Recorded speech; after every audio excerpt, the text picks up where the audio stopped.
Hello नमस्कार साथी दोस्तों, आज अपने करेंगे पाचन और अवशोषण क्या है और इनसे संबंधित कौन कौन से महत्वपूर्ण प्रश्न बनते हैं वो आज जानेंगे। और इससे पहले अपने ऑप्शन वाला है, प्रयोजन वाला है, ये किया था। ठीक है, संरचना प्रकार वाला है। काफ़ी आज की वीडियो रहेगी।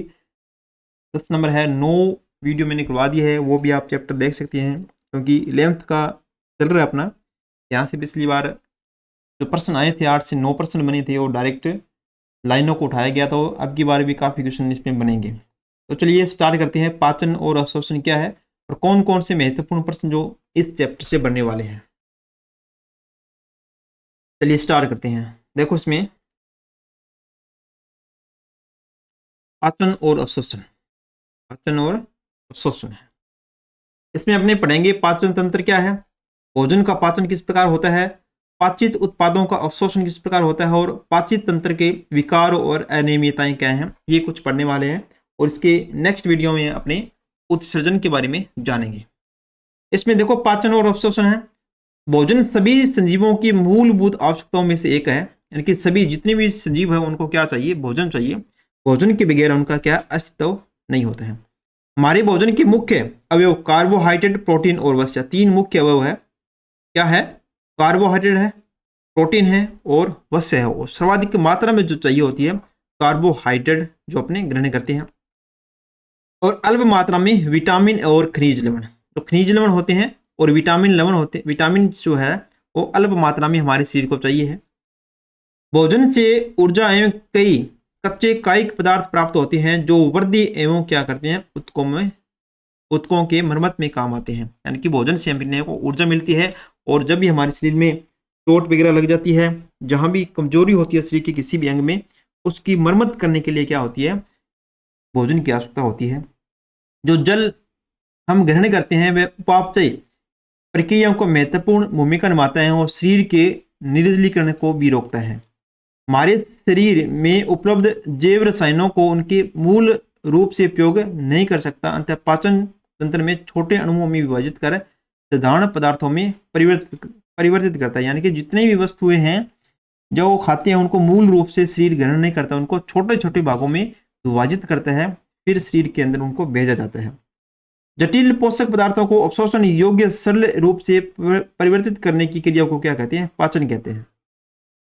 ठीक है, और हमारा पाचन तंत्र इसके यांत्रिक एवं रासायनिक की विधि द्वारा संपन्न होता है।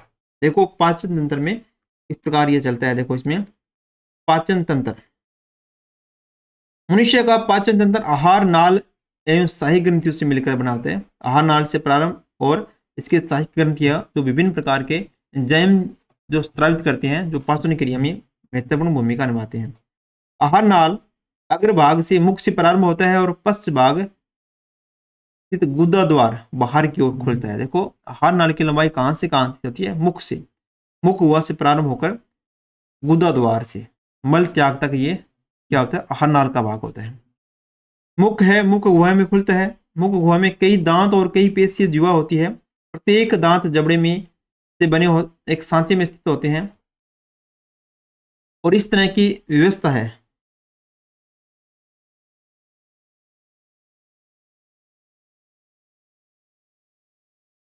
इस प्रकार की व्यवस्था को क्या कहते हैं, गर्त दंती कहते हैं, हेडोनट कहते हैं। मनुष्य सहित अधिकांश स्तनधारियों के जीवन काल में तो तरह के दांत आते हैं। देखो दांतों की व्यवस्था को अगर देखा जाए इस प्रकार होती है। देखो इसमें इस प्रकार होती है, देखो अपने आगे पढ़ेंगे। इस प्रकार के कर्तन दांत होते हैं, रदनक होते हैं, अगर चवणक है, इस प्रकार के हनुक ग्रंथिकाएं होती है। इस प्रकार का क्या होता है, मनुष्य का जबड़ा होता है। मनुष्य का जबड़ा होता है। टोटल इसमें कितने दांत होती है, 32 दांत होते हैं।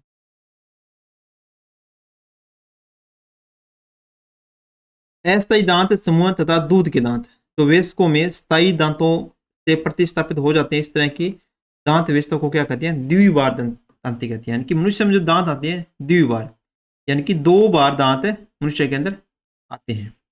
इसको क्या कह दिया, द्विवार दंती कह दिया। अब देखो ये डायग्राम अपने पास है। देखो वहां से मुख गुहा है, ये मुख गुहा से मुख हो गया, ये ग्रसनी हो गया, कर्णपुरो ग्रंथि है, कान के पास है, अधोजब, जीवा, ग्रंथियां, ये हमारे शरीर का यकृत है, पित्ताशय है और गर्शिका है, दर्शनी है जो श्वास और गर्शिका के, ठीक है, संयोजित भाग से होती है, जहाँ से श्वास की नलिका भी है और गर्शिका के नलिका जहाँ से भोजन अपने को अमाशय में प्राप्त होता है, ये संयुक्त रूप से यहाँ से जुड़ी होती है।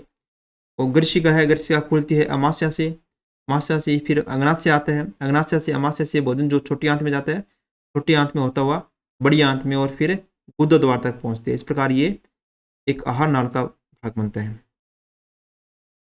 अब देखो इसमें मुख्य रूप से यहाँ से प्रश्न जो बनते हैं, आपके पाचन तंत्र में जो एंजाइम जो होते हैं मुख्य रूप से कौन कौन से भाग लेते हैं, कौन से एंजाइम किस क्रिया को करते हैं, वो यहाँ से मोस्टली प्रश्न बनते हैं। वैसे मनुष्य में 32 दांत स्थायी दांत होते हैं, जिनके 4 होते हैं दांत, 4 प्रकार के होते हैं, याद रखना। कर्तक है, रत्नक है, अग्रचवर्णक है और चवर्णक दांत है। ऊपरी एवं निचले जबड़े में प्रत्येक आधे भाग में दांत की व्यवस्था होती है, उसको ICPM वर्ग सूत्र के अनुसार होती है। जब मनुष्य में खेती होती है 21-23/21-23, सूत्र अगर पूछ जाए 21-23/21-23 होते हैं, इंटू 2 लगता है, ठीक है। 2 2 4, 4 को 2 से गुणा किया 8, 1 1 2, 2 को 2 से किया 4 हो गया, 2 को 2 2 4, 4 को 2 से किया 8 और 3 3 6, 6 को 2 से किया 12, कितना हो टोटल। इनको जब जोड़ोगे कितना आएगा, 32 आएगा। इस प्रकार ये दांतों की गणना की जाती है, यानी कि ऊपरी जबड़े में ये हो गया, तो ये क्या हो गया, नीचे जबड़े में हो गया, सेम हो गया, ठीक है। इनेमल से बनी दांतों की चबाने वाली कठोर सतह से भोजन को चबाने में मदद करती है।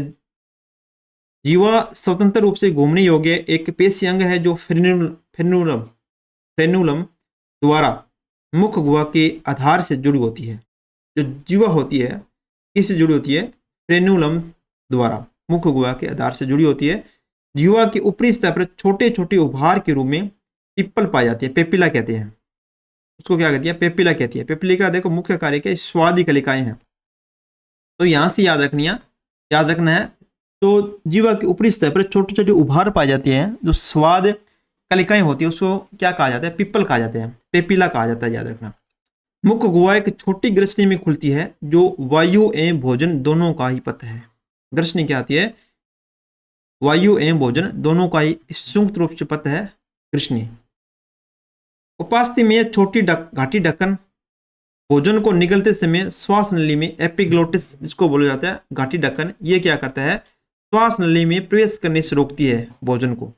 घाटी ढक्कन जब भी अपने भोजन करते हैं तो एक ढक लग जाता है, ठीक है, इसमें द्वार बंद हो जाता है श्वास नली का कुछ क्षणों के लिए, इससे क्या होता है, भोजन श्वास नली में नहीं जा पाता है। गर्शिका एक पतली लंबी नली है जो गर्दन, वक्ष एवं मध्य पट से होते हुए पश्च भाग में जे आकार के थैलीनुमा अमाशय में खुलती है। यानी कि गर्शिका कहाँ से आती है, अमाशय में खुलती है। तो यहाँ से याद रखना, अमाशय का आकार भी याद रखना किस प्रकार का है, जे आकार का। जिस प्रकार अंग्रेजी का अक्षर जे होता है उसी प्रकार क्या होता है, अमाशय का आकार होता है। पेपिला का याद रखना, दंत सूत्र है, ये बहुत बार पूछा हुआ है, ये याद रखना। और जीवा का याद रखना किस भाग से जुड़ी होती है, फ्रेनुलम से जुड़ी होती है। और वायु एवं भोजन दोनों का एक की मार कौन है, ग्रसनी है। और घाटी ढक्कन का मुख्य कार्य क्या है, यह मैंने बता दिया। और अमाशय का आकार क्या होता है, जे आकार का होता है। ये मोस्टली प्रश्न यहाँ से बनते हैं। चलिए, गर्शिका का अमाशय में खुलना एक पेशी है। अमाशय गर्शिका अवरोधनी द्वारा नियंत्रित होता है। अमाशय गुहा के ऊपरी बाएं भाग में स्थित होता है और मुख्य 3 भागों में विभाजित होता है। जो हमारा पेट जिसको बोला जाता है, अमाशय कितने भागों में होता है, 3 भागों में मुख्य रूप से क्या होता है, 3 भागों में विभाजित होता है। देखो इसमें कौन कौन से भाग होते हैं, ये होते हैं गर्शिका, ये गर्शिका होती है, ये जे आकार का, जैसे जे होता है, ठीक है, उसी प्रकार का आकार है ना इसका, जे आकार का। ये गृहिणी का उदर भाग होता है, यानी कि छोटी आंत का भाग आ गया यहाँ से, अमाशय वहां पर छोटी आंत से खुलता है। जठरागम एक भाग ये हो गया, फंडस दूसरा भाग हो गया, और जठर निर्गम इसका तीसरा भाग हो गया अमाशय का। ये मुख्य रूप से 3 भाग होती है, इनको याद रखना, इसके 3 भाग मुख्य रूप से होते हैं। अब देखो इसमें जठरागम भाग जिसमें गर्शिका खुलती है, यहां से पूछा जा सकता है कि अमाशय के किस भाग में गर्शिका खुलती है, तो याद रखना जठरागम भाग में, जो फर्स्ट भाग है। फंडिस क्षेत्र क्या करते हैं, काय क्षेत्र फंडिस क्षेत्र है जहां से भोजन का पाचन होता है, और जठर निर्गम भाग जिसके छोटी आंत में निकास होते हैं। जठरागम निर्गम है तो छोटी आंत के ग्रहणी भाग से जुड़ा होता है, जहां से भोजन को छोटी आंत में भेज दिया जाता है। छोटी आंत में 3 भाग होते हैं, ग्रहणी, कुंडलित मध्य भाग और अगर क्षुदांतर और लंबी कुंडलित क्षुदांतर होते हैं।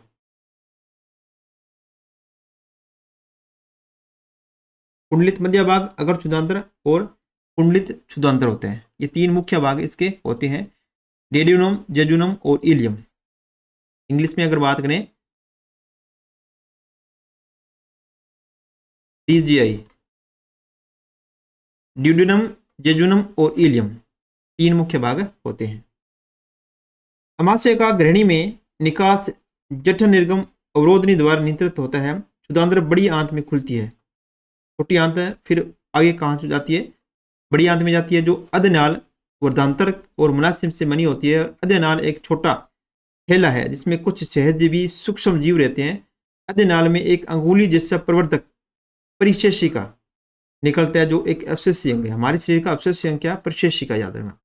अवशेषिका क्या है, परिशेषिका क्या है, अवशेषी अंग है हमारे शरीर का, जो किससे जुड़ी होती है, बड़ी आंत से जुड़ा होता है। बड़ी आंत से जुड़ा हुआ भाग होता है। ये डायग्राम है अमाशय का, इसकी चर्चा आपने कर ली। आहार नाल की दीवार में ग्रीष्का से मलाशय तक 4 स्तर होते हैं, जैसे सिरोशा है, मस्कुलेरिस है, सब म्यूकस है और म्यूकस है। याद रखना, आहार नाल की दीवार में ग्रीष्का से लेकर मलाशय 4 स्तर होते हैं। इसमें कौन कौन से होते हैं, सिरोशा भाग होते हैं, मस्कुलेरिस भाग होते हैं, सब म्यूकस भाग होता है और म्यूकस भाग होते हैं। सिरोसा सबसे बाहरी परत है, जो एक पतली मेजोथीलियम अंतरंग अंगों की उपकला और कुछ स्योंजी उत्तकों से बनी होती है।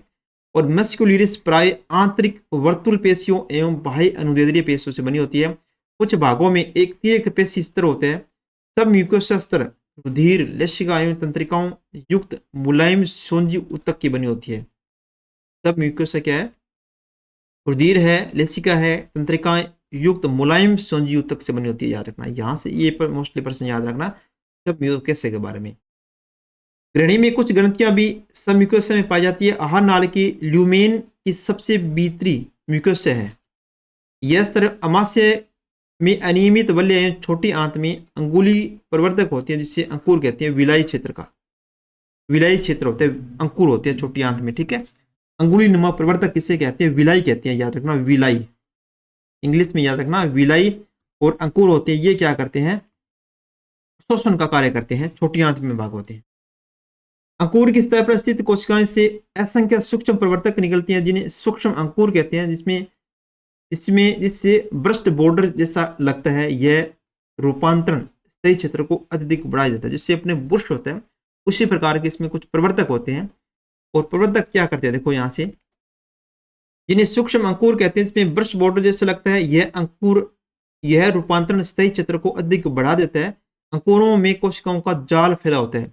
यहाँ से मुख्य कार्य इसका क्या रहेगा, अवशोषण का रहेगा। जितना भी अपने भोजन खाते हैं पीते हैं, उनका पोषक पदार्थों को क्या करते हैं, अवशोषण करते हैं। अवशोषण करने के बाद ये रक्त में उनको पहुंचा दिया जाता है, एक एज ए ऊर्जा के रूप में। इस प्रकार होती है। देखो, सिरोशा सबसे भारी परत है, ठीक है। सब म्यूकस हो गया, म्यूकस हो गया, ल्यूमेन हो गया, ठीक है।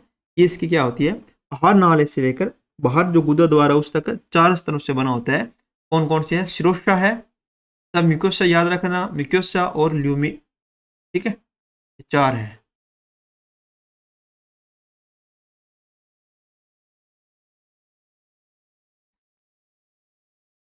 सिरोशा, सब म्यूकोसा और म्यूकोसा। एक मस्कुलरिश है, इसका रह गया यहाँ नहीं दिखाया गया है, मस्कुलरिश भाग जो है, ठीक है। मुख्य रूप से सिरोशा, सब म्यूकोसा और म्यूकोसा है। ल्यूमेन भाग है, म्यूकोसा से जुड़ा होता है।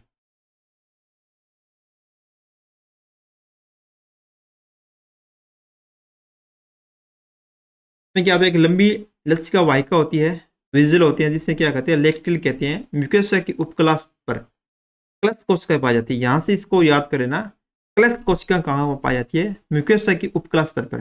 म्यूकोसा जो है उसकी उपकला स्तर पर क्लस कोशिकाएं पाई जाती है, जो संहन के लिए म्यूकस का स्राव करती है। म्यूकस का स्राव करती है म्यूकोसा, की उपकला पर पाई जाने वाली कलश कोशिका द्वारा म्यूकस का स्राव करती है। म्यूकस अमाशय और आंत में स्थित अंकुरों के आधारों के बीच लिब्रकुन और गुहिका भी कुछ ग्रंथियों का निर्माण करती है। सभी चारों प्रतियां आहार नाल के विभिन्न भागों को में रूपांतरण को दर्शाती है। कलश कोशिका याद रखना कहाँ पाई जाती है, मोस्टली प्रश्न यहाँ से बनेगा। म्यूकस की उपकला पर पाई जाती है, जो क्या करती है, स्नेहन के लिए म्यूकस का स्राव करती है कलश कोशिका।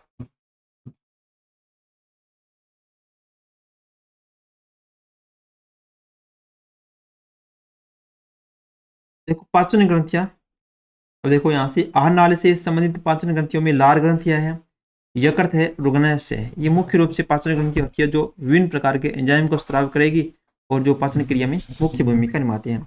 लार का निर्माण 3 जोड़ी ग्रंथियों द्वारा होता है। ये गाल में कर्णपूर्व है, निचली जबड़ में अधोजब अचुंबकीय तथा जीवा के नीचे स्थित है अधोजीवा। इन ग्रंथियों से लार मुख्य मुख्य में पहुंचती है। यकृत मनुष्य की सबसे बड़ी ग्रंथि है। यहाँ से मोस्टली प्रश्न बनता है कि मनुष्य की सबसे बड़ी ग्रंथि कौन सी है, यकृत है, याद रखना। इसका वेशक में भार लगभग कितना होता है, 1.2 से 1.5 किलोग्राम होता है। यह उदर में मध्य पट के ठीक नीचे स्थित होता है और इसकी 2 पोलियां होती है, 2 पोलियां इसकी होती है। अब देखो यकृत का देखो डायग्राम देखो, यहाँ से देखो, इसमें ये है इस प्रकार के फर्स्ट पोली है और सेकंड पोली ये है, यकृत है। ये इसका पिताशय होगा, ये यकृत यहाँ पर स्थित होता है। ठीक है, इस प्रकार का हमारे शरीर में क्या होता है, रक्त होता है। ये अग्नाशय ग्रंथि होती है, ये अमाशय हो गया। अब देखो इसमें यकृत, यकृत पालिकाएं, यकृत की क्या संरचनात्मक और क्रियात्मक इकाई है, याद रखना। यकृत की संरचनात्मक और क्रियात्मक इकाई किसे कहते हैं, यकृत की पालिकाएं जो होती है, जिनके अंदर यकृत कोशिकाएं रज्जु की तरह व्यवस्थित रहती है। प्रत्येक पालिका सोंजी ऊतक की एक पतली परत से ढकी होती है, जिससे ग्लेसिस, जिसे ग्लेसिस कैप्सूल कहते हैं। यकृत की कोशिकाओं से पीत का स्राव हो जाता है। यकृत की जितनी भी कोशिकाएं होती है उसमें क्या करते हैं, पीत रस का स्राव होता है, जो यकृत नलिका से होते हुए एक पतली पेशीय थैली पित्ताशय में सांद्रित जमा होता है। पित्ताशय की नलिका यकृतीय नलिका से मिलकर एक मूल पित्त वाहिनी बनाती है। पित्ताशय नलिका एवं अग्नाशय नलिका दोनों मिलकर यकृत अग्नाशय वाहिनी द्वारा गृहिणी में खुलती है।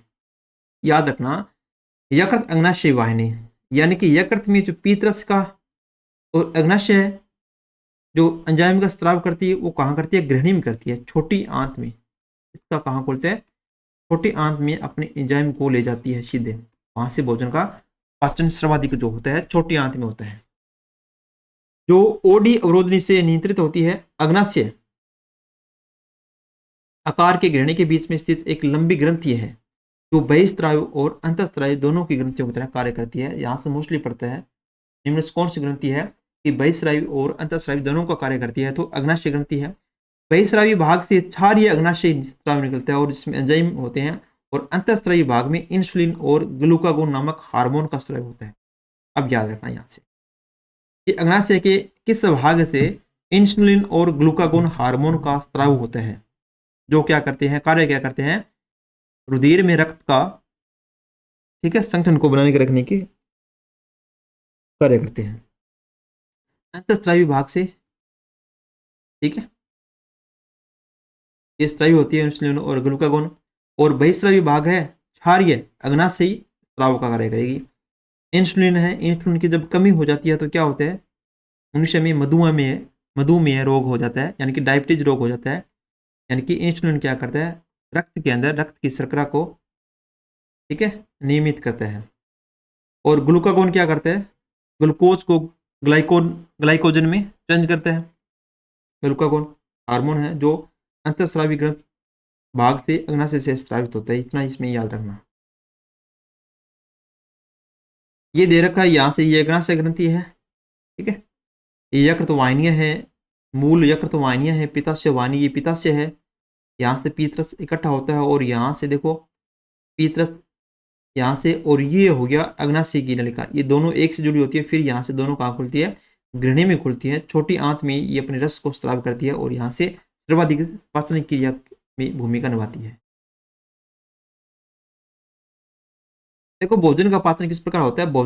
पाचन की प्रक्रिया यांत्रिक एवं रासायनिक विधि द्वारा संपन्न होती है। मुख्य गुहा के मुख्यतः दो प्रकार है, भोजन का चरण और निगलने की क्रिया। लार की मदद से दांत और जीवा भोजन को क्या करते हैं, अच्छी तरह से चबाने और मिलाने का कार्य करते हैं। लार का श्लेष्म भोजन कणों को चिपकाने एवं अन्य उन्हें बोल्स में रूपांतरित कर देते हैं। तो याद रखना भोजन का पाचन है जो कहां से प्रारंभ होता है, मुख्य गुहा से भोजन का पाचन प्रारंभ हो जाता है।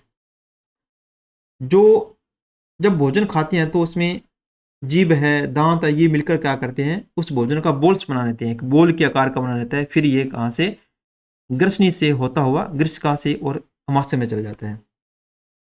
इसके उपरांत निगलने की क्रिया द्वारा बोल से ग्रसनी से ग्रीष्का में चला जाता है और बोल से पेशीय संकुंचन से क्रमांकुंचन द्वारा ग्रीष्का में बढ़ता है। जठर ग्रीष्णिका अवरोधनी भोजन के अमाशय में प्रवेश को नियंत्रित करती है और लार मुख्य गुहा में विद्युत अपघट्य sodium, potassium, chlorine, hydrogen carbonate और एंजाइम लार एमाइलेज या टाइलिन तथा लाइसोजाइम होते हैं। याद रखना कि मुख्य गुहा में किस प्रकार के एंजाइम होते हैं, लार एमाइलेज होती है। एक तो लार एमाइलेज, टाइलिन है और लाइसोजाइम है, ये याद रखना।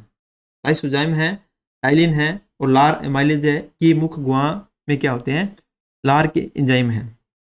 यहाँ पे लाइसोजाइम का मुख्य कार्य क्या है, भोजन के साथ आए जो जीवाणु वगैरह उनको नष्ट करने का कार्य करते हैं। पाचन की रासायनिक प्रक्रिया देखो, पाचन की रासायनिक क्रिया मुख्य गुहा से कार्बोहाइड्रेट को जल अपघटित करने वाली एंजाइम टाइलिन या लार एमाइलेज की क्रिया से प्रारंभ हो जाती है। यानी कि पाचन की क्रिया कहाँ से प्रारंभ हो जाती है, तो मुख्य गुहा से प्रारंभ हो जाती है। ये कार्बोहाइड्रेट का पाचन करते होते हैं। ठीक है, मुख्य गुहा से प्रारंभ तो हो जाता है, केवल मुख्य गुहा में कार्बोहाइड्रेट का पाचन होता है, पूर्ण रूप से नहीं पाचन होता, पाचन प्रारंभ होता है कार्बोहाइड्रेट से। लगभग 30% स्टार्च इसी एंजाइम की सक्रियता से द्विशर्करा माल्टोज में अपघटित होती है। लार में उपस्थित लाइसोजाइम क्या करते हैं, जीवाणुओं के संक्रमण को रोकते हैं। तो याद रखना लार एमाइलेज है, ये क्या करेगा, जो कि लार ग्रंथि में स्रावित होता है एंजाइम है, स्टार्च को क्या करता है, यानी कि कार्बोहाइड्रेट को क्या करता है, माल्टोज में परिवर्तित करता है। तो यहां से याद रखना, मोस्टली प्रश्न यहां से बन सकता है, स्टार्च को माल्टोज में परिवर्तित करने वाला एंजाइम कौन सा है, लार एमाइलेज है, जो मुख्य गुहा से लार ग्रंथि से स्रावित होता है। लार एमाइलेज है। मांसपेशी की म्यूकोसा में जठर ग्रंथियां स्थित होती है। जठर ग्रंथियों में मुख्य रूप से 3 प्रकार की कोशिकाएं होती है। म्यूकस का स्राव करने वाली श्लेष्मा ग्रीवा कोशिकाएं हैं और पेप्टिक या मुख्य कोशिकाएं जो प्रो एंजाइम पेप्सिनोजन का स्राव करती है। तब भीतीय या ऑक्जेंटिक कोशिकाएं जो हाइड्रोक्लोरिक अम्ल और नेज कारक स्राव करती है। तो अलग अलग इसमें याद रखना, अमाशय की जठर ग्रंथियां 3 प्रकार की होती है। पहले तो आप ये रखना, पहली है म्यूकस का स्राव करने वाली श्लेष्म ग्रीवा कोशिकाएं हैं, श्लेष्म ग्रीवा कोशिकाएं हैं, जठर ग्रंथियों का भाग है। दूसरा आता है पेप्टिक कोशिकाएं, जिनको बोली जाती है मुख्य कोशिकाएं हैं, जो क्या करती है, पेप्सिनोजन का स्राव करती है। तो यहां से याद रखना, पेप्सिनोजन का स्राव कौन सी करती है, मुख्य कोशिकाओं द्वारा, यानी कि जठर ग्रंथियों की मुख्य कोशिकाओं द्वारा कौन सा एंजाइम स्रावित किया जाता है, पेप्सिनोजन स्राव करती है।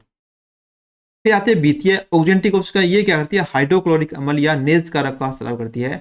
तो यहां से प्रश्न आपके बन सकता है कि जठर ग्रंथियों है, जो जठर ग्रंथियों में कौन सी जठर ग्रंथि है जो हाइड्रोक्लोरिक अम्ल और नेज कारक का स्राव करती है, तो ऑक्जेंटिक कोशिका याद रखना, या भीतीय या ऑक्जेंटिक कोशिकाएं स्राव करती है। अब देखो इनका कार्य क्या क्या है, करती है नेज कारक विटामिन B12 के अवशोषण के लिए आवश्यक है।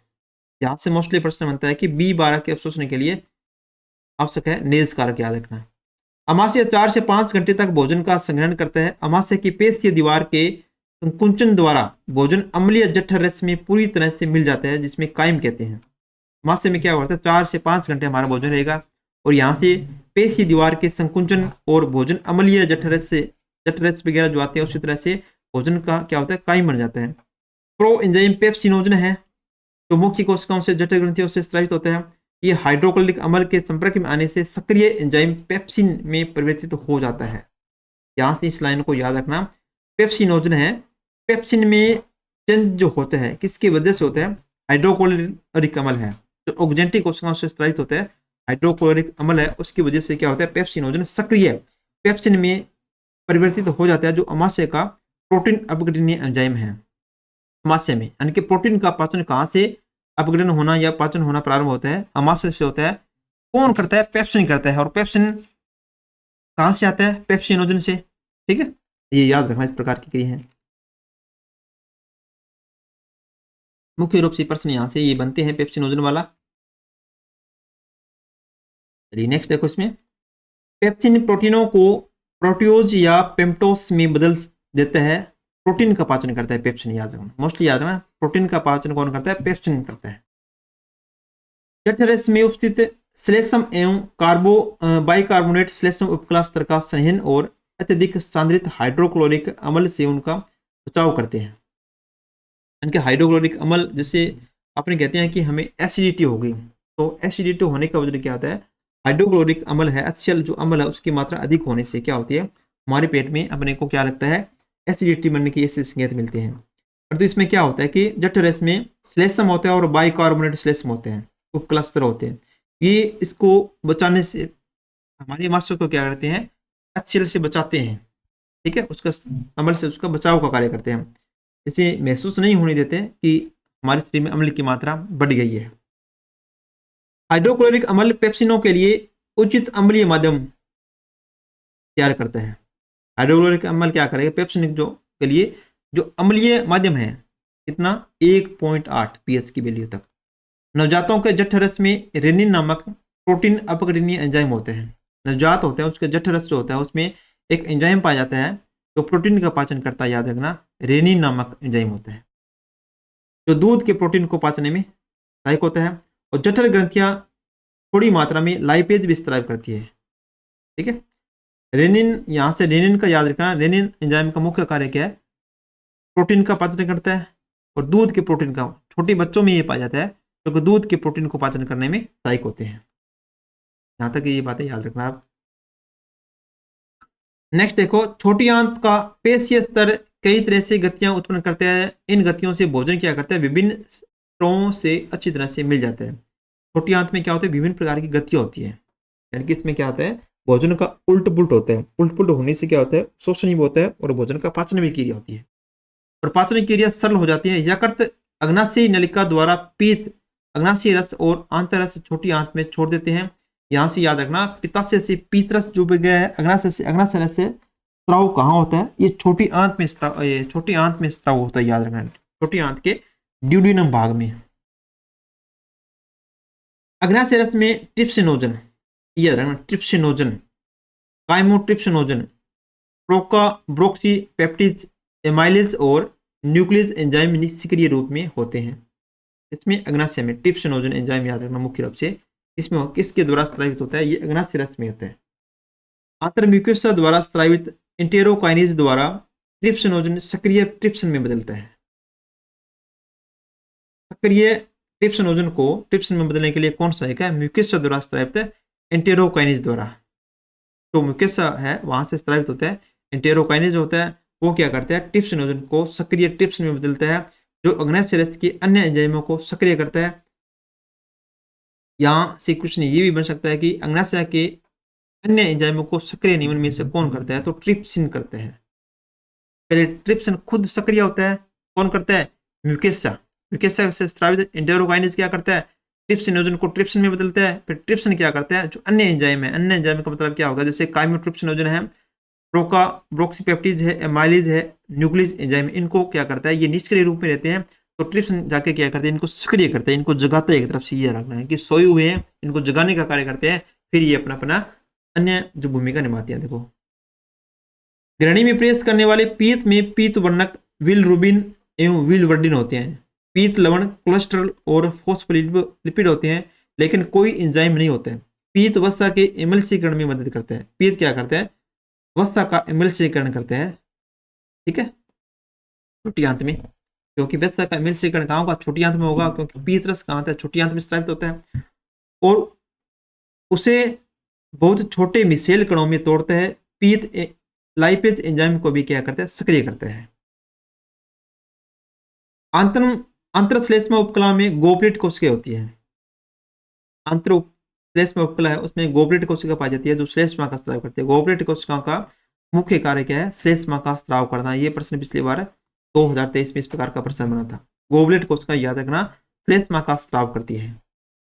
म्यूकोसा के ब्रस्ट बॉर्डर कोशिकाओं और गोबलेट कोशिकाओं के स्त्राव आपस में मिलकर अंतःस्त्राव अथवा सक्कस एंटेरिकिस बनाते हैं। इस रस में कई तरह के एंजाइम होते हैं, जैसे ग्लाइकोसिडेज है, डायप्टेज है, एस्ट्रेज है, न्यूक्लियोसिडेज आदि। म्यूकस अग्नाशय के बाइकार्बोनेट के साथ मिलकर आंतर म्यूकोसा के अम्ल के दुष्प्रभाव से रक्षा करते हैं। ठीक है, चलिए अब देखो नेक्स्ट, देखो इसमें यहाँ से मोस्टली प्रश्न काफी क्वेश्चन बन रहे हैं। देखो जो बताए हैं वो याद रखना, इस प्रकार के प्रश्न बनने वाले। देखो अब देखिए, एंजाइमों की सक्रियता के लिए आवश्यक क्षारीय माध्यम कितना होता है इनका, 7.8 याद रखना, जो तैयार करता है। इस प्रक्रिया में सब म्यूकोल क्या करते हैं, भ्रूण ग्रंथियों में मदद करती है। आंत में पहुंचने वाले कायम में उपस्थित प्रोटीन है प्रोटियोज और पेप्टोन, आंशिक अपघटित प्रोटीन अग्नाशय रस के प्रोटीन अपघटनीय एंजाइम सक्रिय रूप से इसमें क्रिया भूमिका निभाते हैं। देखो प्रोटीन और पेप्टोन और प्रोटीज है, इसमें ट्रिप्सिन जो होते हैं वो क्या करता है, डाइपेप्टाइड में इसको चेंज करता है। या ट्रिप्सिन है या काइमोट्रिप्सिन है या कार्बो ऑक्सीपेप्टिज है, ये क्या करते हैं, प्रोटीन है, पेप्टोन है, प्रोप्टोज है, इसको क्या करते हैं, डाइपेप्टाइड में चेंज करते हैं। काइम के कार्बोहाइड्रेट अग्नाशय एमाइलेज तथा डाइसेक्राइड में जल अपघटित होता है। तो याद रखना पॉलीसेक्राइड को, यानी कि स्टार्च को क्या करता है, एमाइलेज क्या करता है, डाइसेक्राइड में बदलता है, डाइसेक्राइड में बदलने का कार्य करता है। और वसा के लिए लाइपेज क्या करता है, वसा को डाइग्लिसराइड और फिर यहाँ से मोनोग्लिसराइड में चेंज करता है। तो वसा के लिए एंजाइम याद रखना लाइपेज एंजाइम है। वसा पीत की मदद से क्या करता है, लाइपेज द्वारा क्रमश में डाई और मोनोग्लिसराइड में चेंज होता है। ये मोस्टली यहाँ पर याद रखना, वसा का किस प्रकार का पाचन क्रिया होता है, लाइपेज की सहायता से। तो यह अग्नाशय रस के न्यूक्लियस अम्लों के न्यूक्लियोटाइड और न्यूक्लियोसाइड में पाचित होते हैं। तो न्यूक्लिक अम्ल है, न्यूक्लियस क्या करते हैं, न्यूक्लियोटाइड और न्यूक्लियोसाइड में चेंज करते हैं। आंतररस के एंजाइम उपयुक्त अभिक्रियाओं के अंतिम उत्पादों को पाचित कर अवशोषण योग्य सरल रूप में बदलते हैं। पाचन के 3 अंतिम चरण आंत के म्यूकल्स उपकला और कोशिका में बहुत समीप संपन्न होते हैं। देखो यहाँ से किस प्रकार की क्रिया चलती है, यहाँ से मोस्टली देखो किस प्रकार का प्रश्न बनेगा। डाइपेप्टाइड है, यहाँ से डाइपेप्टिजेज में अमीनोमर में चेंज होगा। और माल्टोज जो है, माल्टस से ग्लूकोज और ग्लूकोज में चेंज होगा। ये यहाँ से याद रखना, माल्टोस याद रखना किस में चेंज होता है, माल्टेस एंजाइम की सहायता से ग्लूकोज और ग्लूकोज में। और लैक्टोस जो है, लैक्टेस से ग्लूकोज और ग्लैक्टस में याद रखना, ग्लैक्टस में, क्योंकि ग्लूकोज और ग्लूकोज ये तीनों में आएगा। माल्टोज है, लैक्टोज है, सुक्रोज है, तीनों में आएगा। परंतु यहाँ से आप याद रखना, जैसे ग्लैक्टोस है, ग्लैक्टस के आगे गया लगा दो, गया लगाने से ग्लैक्टस हो गया। ग्लूकोज तो है ही है, तो ग्लैक्टस टूटता किस में, ये ग्लैक्टस से सहायता से ग्लैक्टोस और ग्लैक्टस में, ग्लैक्टोज में, ग्लूकोज और ग्लैक्टोज में। और सुक्रोज है, सुक्रोज की सहायता से ग्लूकोज और फ्रैक्टोज में टूटता है। याद रखना ये चीज़, तीनों याद रखना। यहाँ से मोस्ट इंपॉर्टेंट प्रश्न यहाँ से बन सकता है। इसके अलावा देखो न्यूक्लियोटाइड है, न्यूक्लियोटाइड से न्यूक्लियोसाइड है, फिर न्यूक्लियोसाइड शर्करा और क्षारक में चेंज होता है। और डाई मोनोग्लिसराइड है, लाइपेज से वस्य अम्ल और ग्लिसरॉल में चेंज होता है। यहाँ से 3 ही याद रखना यहाँ तक, यहाँ से मोस्टली प्रश्न आपके बनता है। तो नेक्स्ट देखो, इसमें ऊपर वर्णित जैव वृहत अणुओं के पाचन की क्रिया में आंतर के ग्रहणी भाग में संपन्न होती है। यानी कि सबसे ज्यादा जो पाचन होता है हमारी छोटी आंत के जो ग्रहणी भाग है, ड्यूडेनम भाग है, क्योंकि 3 भाग से बना होता है डीजे भाग। तो अपने शुरू में बात की DGI, ड्यूडेनम, जेजुनम और इलियम। ड्यूडेनम भाग में अंतर्ग्रहणी के भाग में सर्वाधिक जो पाचन की क्रिया होती है ड्यूडेनम भाग में होती है। इस तरह निर्मित सरल पदार्थ छोटी आंत के अग्र क्षुदांतर और क्षुदांतर भागों में अवशोषित होते हैं और अपचित और अनावश्यक पदार्थ क्या होते हैं, बड़ी आंत में चले जाते हैं। इलियम भाग, इलियम भाग से क्या होता है, यहाँ से जिनका अवशोषित हो चुका है, जो अपशिष्ट पदार्थ बचता है, यहाँ से इलियम भाग से क्या होता है, ये बड़ी आंत से भाग जुड़ा होता है। इलियम से बड़ी आंत में जो अपशिष्ट पदार्थ है वो चला जाता है। बड़ी आंत में कोई महत्वपूर्ण पाचन क्रिया नहीं होती है। सर्वाधिक जो पाचन क्रिया अगर पूछा जाए आपसे कहाँ होती है, ये होती है छोटी आंत में। और प्रारंभ कहाँ होती है, मुख्य गुहा से, कार्बोहाइड्रेट से। और प्रोटीन का जो पाचन होता है वो होता है मांस से। बड़ी आंत का कार्य जो होता है कुछ जल और खनिज और औषध का अवशोषण करता है। यहाँ से इस लाइन को याद रखना, यानी कि मुख्य जो भूमिका तो नहीं होती, परंतु इसकी जल का अवशोषण है, खनिज का अवशोषण है, भोजन औषध का। ये शब्द याद रखना कि औषध का अवशोषण। ये प्रश्न आपके बन सकता है कि आहार नाल के किस भाग में औषध का अवशोषण होता है, तो बड़ी आंत में होता है। या खनिज का पूछ ले तो बड़ी आंत का, जल का पूछ ले तो बड़ी आंत का। मोस्टली जो प्रश्न औषध वाला है यहाँ से। श्लेष्म का स्राव और जो अपचित उत्सर्जित पदार्थ कणों को चिपकने और स्नेहन को होने के कारण उनका बाह्य निष्कास आसान बनाता है। अपचित और अवशोषित पदार्थों को मल कहते हैं। तो अपचित है, अवशोषित पदार्थ उसको क्या कहते हैं, मल कहते हैं। जो अस्थायी रूप से मल त्यागने से पहले एक मलाशय में पहुंचता है और वहां से शरीर से बाहर त्याग दिया जाता है।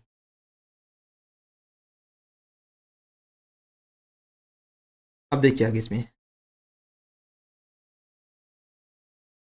जठरांतरिक पथ की क्रियाएं विभिन्न अंगों के उचित समन्वय के लिए तंत्रिका और हार्मोन को नियंत्रित से होती है। भोजन के भोज्य पदार्थों को देखने, उनकी गंध और अथवा मुख गुहा नली में उपस्थित लार ग्रंथियों को स्त्राव के लिए उद्दीपित कर सकती है। इसी प्रकार जठर और आंतरिक स्त्राव से तंत्रिका संकेतों से उद्दीपित होती है। आहार नाल के विभिन्न भागों की पेशियों की सक्रियता भी स्थानीय एवं केंद्रीय तंत्रिका क्रियाओं द्वारा नियमित होती है। हार्मोनल नियंत्रण के लिए अंतर्गत जठर और यांत्रिक म्यूकस से निकलने वाले हार्मोन पाचन रसों को स्त्राव को नियंत्रित करके। यहाँ पर तो ज़्यादा कुछ नहीं है कि प्रक्रियाओं के माध्यम से बता रखे किस प्रकार की पाचन क्रिया बढ़ती है, कुछ हार्मोन किस प्रकार क्रिया करते हैं।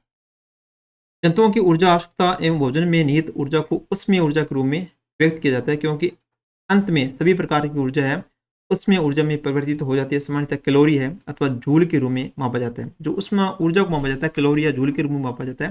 जैसे 1 ग्राम जल के ताप को 1 डिग्री सेंटीग्रेड तक गर्म करने की ऊर्जा मात्रा है, क्योंकि यह ऊर्जा की अलिप्त मात्रा है। कार्य के वैज्ञानिक प्राय कैलोरी अथवा किलो जूल मात्रा का इकाई का जो यूज करते हैं। जैसे 1 किलो कैलोरी ऊर्जा की वह मात्रा है जिसकी आवश्यकता 1 किलोग्राम जल का ताप 1 डिग्री सेंटीग्रेड तक बढ़ाने के लिए आवश्यक होती है। जैसे अगर आपसे ये पूछा जाए कि 1 किलो कैलोरी ऊर्जा की मात्रा का मतलब क्या है, यहाँ की एक केमिस्ट्री का प्रश्न है, थोड़ा यहाँ से बायोलॉजी में दे रखा है क्योंकि ऊर्जा से संबंधित टॉपिक अपने पढ़ रहे हैं। 1 किलो कैलोरी का मतलब क्या हो गया, वह मात्रा जिसकी आवश्यकता 1 किलोग्राम जल का ताप 1 डिग्री सेंटीग्रेड तक बढ़ाने के लिए होती है, उसको क्या कह दिया, 1 किलो कैलोरी ऊर्जा कह दिया।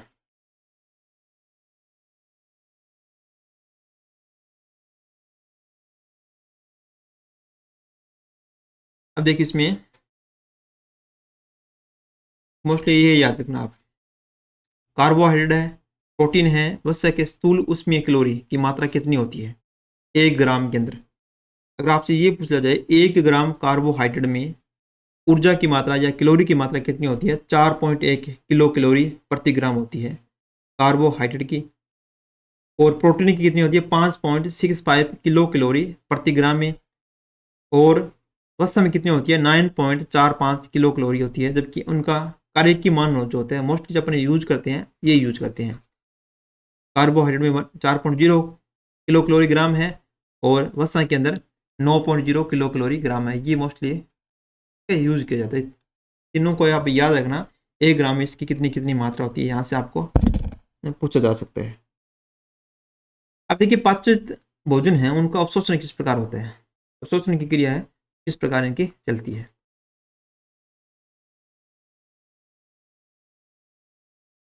पाचित भोजनों का अवशोषण देखो, अवशोषण वह प्रक्रिया जिसमें पाचन से प्राप्त उत्पाद यांत्रिक म्यूकोसा से निकलकर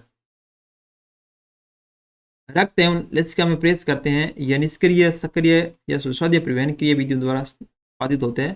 ग्लूकोज है, अमीनो अम्ल है, क्लोराइड है, आयन है आदि की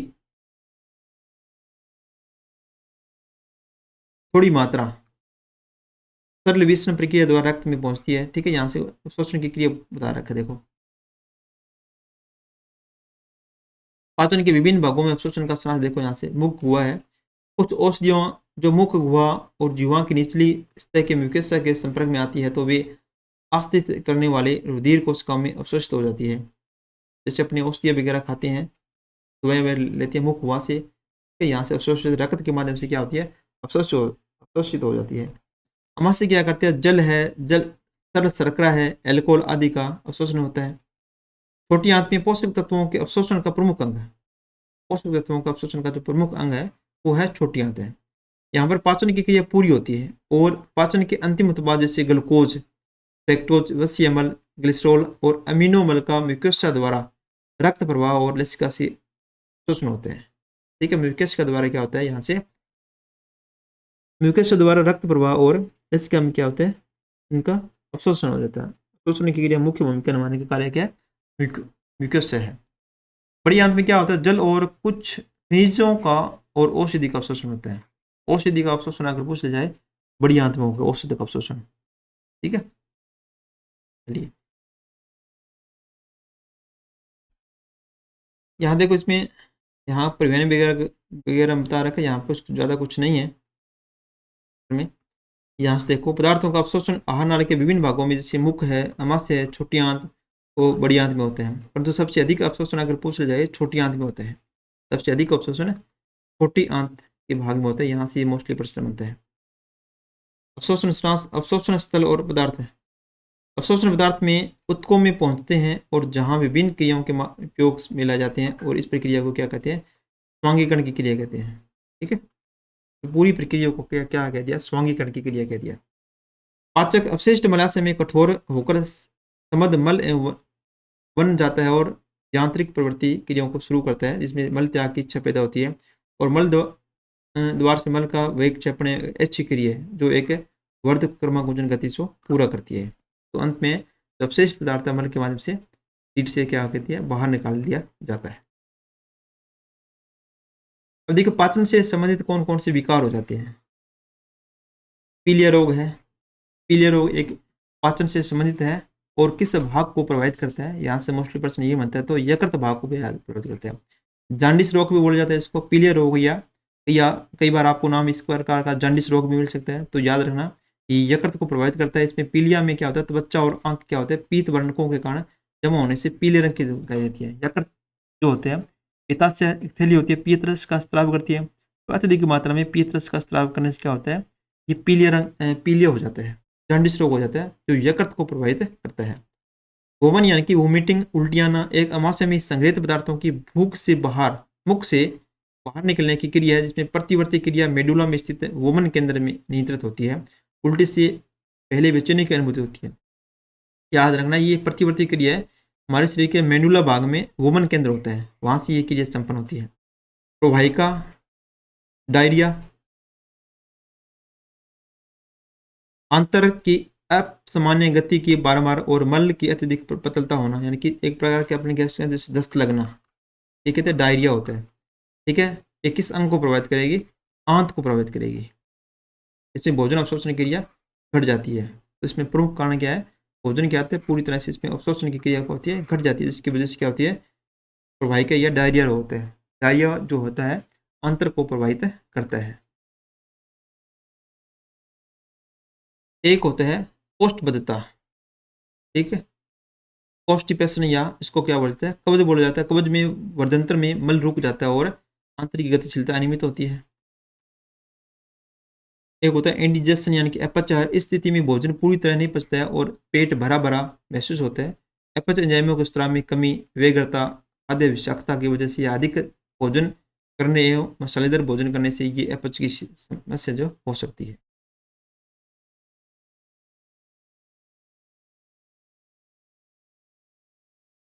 आहार में प्रोटीन एवं संपूर्ण आहार कैलोरी की अपर्याप्त मात्रा, पोषण, दक्षिण दक्षिण पूर्व एशिया, दक्षिणी अमेरिका है, पश्चिमी एवं मध्य अफ्रीका के अनेक कम विकसित क्षेत्रों में विस्तृत समस्या है, यानी कि प्रोटीन की होना। इसमें कैलोरी मात्रा की पूर्ण रूप से कैलोरी मात्रा नहीं मिल पाती है। सूखा है, अकाल है, राजनीतिक उथल पुथल के कारण जनसंख्या के विशाल हिस्सा प्रोटीन ऊर्जा अवशोषण से प्रभावित हो सकते हैं। बांग्लादेश में मुक्ति युद्ध और 80 के दशक में इथोपिया में भयंकर सूखे के कारण ऐसा हो चुका है। और प्रोटीन ऊर्जा कुपोषण शिशुओं एवं बच्चों को प्रभावित करता है, तथा मेरास्मस और क्वाशिकर रोग जो उत्पन्न होते हैं। यहाँ से प्रोटीन से संबंधित दो रोग है, यहाँ से मोस्टली प्रश्न बनता है। पिछली बार भी आपके यहाँ से प्रश्न आया था, क्वाशियोकर के बारे में पूछा गया था, प्रोटीन से संबंधित रोग कौन सा होता है। देखो, अरे इनको अलग अलग याद रखना। जो मेरा समस्या है, ये प्रोटीन और कैलोरी दोनों की कमी से अल्पता से होता है। जब शरीर में प्रोटीन और कैलोरी दोनों की कमी हो जाती है तो मेरा समस्या रोग होता है।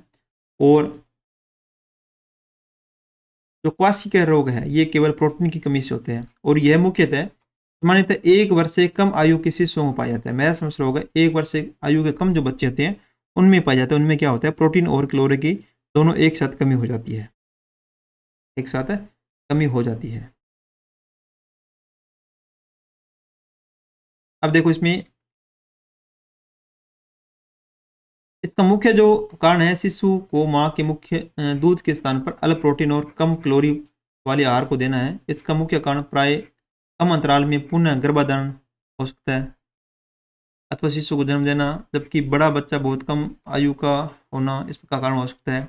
और मरस में प्रोटीन अल्पता के कारण वृद्धि और मंद और उत्तकों की प्रोटीन की विस्थापन और अत्यंत कृशकाय शरीर एवं हाथ पैर अत्यंत पतले और दुबले हो जाते हैं। त्वचा शुष्क हो जाती है, पतली हो जाती है, झुर्रीदार त्वचा हो जाती है। वृद्धि की दर एवं शारीरिक भार बहुत अधिक घट जाता है। मस्तिष्क की वृद्धि और विकास के बहुत अधिक मंद हो जाते हैं। मानसिक क्षमता भी असंतुलन हो जाता है। यानी कि इससे जब प्रोटीन और कैलोरी दोनों की कमी हो जाती है तो शरीर में बहुत सारे रोग हो जाते हैं, ठीक है, जैसे दुबला पतला होना प्रकार के, यानी कि मानसिक संतुलन भी से बिगड़ सकता है। अब देखो क्वाशी का रोग, क्वाशी और प्रोटीन अल्पता से उत्पन्न विकार है जिसमें प्रोटीन की कमी तो नहीं होती है। ये 1 वर्ष से अधिक आयु के बच्चों का पोषण माँ के दूध के स्थान पर उच्च कैलोरी परंतु अल्प प्रोटीन वाला आहार देने से होता है। इसमें कैलोरी की मात्रा तो मिल रही है परंतु प्रोटीन का क्या होता है, अल्प प्रोटीन मिल रही है। प्रोटीन की मात्रा प्रचुर मात्रा में नहीं मिल रही है। इसकी वजह से क्या होती है, ये क्वार्सिका रोग हो जाता है। मरसमस की तरह भी क्वार्सिका रोग में मांसपेशियां लटक जाती है, हाथ पैर पतले हो जाते हैं तथा वृद्धि एवं मस्तिष्क का विकास रुक जाता है। और परंतु मरसमस के विपरीत त्वचा के नीचे कुछ वसा सेंस रहती है परंतु शरीर के विभिन्न भागों में अत्यधिक शोध एवं सूजन दृष्टिगत होता है। यानी कि दोनों ही रोग जो होते हैं, यहाँ से मोस्टली जो अपने एग्जाम की दृष्टि से याद रखना है, मेरासमस हो गया, क्वार्सिका रोग है, दोनों ही प्रोटीन की कमी से होने वाले रोग है।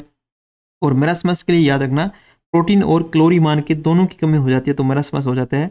और क्वार्सिका रोग है केवल प्रोटीन की कमी से होने वाला रोग है। इसमें कैलोरी तो प्रचुर थोड़ी मात्रा में मिल रही है परंतु प्रोटीन की मात्रा अलग रहती है इसमें। इस प्रकार ये दोनों रोग हो जाते हैं। यहाँ से मोस्टली प्रश्न आपके बन सकते हैं। तो ये अपना चैप्टर था आज का, भोजन का पाचन और अवशोषण किस प्रकार की क्रिया होती है। तो धन्यवाद दोस्तों, मिलते हैं नेक्स्ट वीडियो में। धन्यवाद।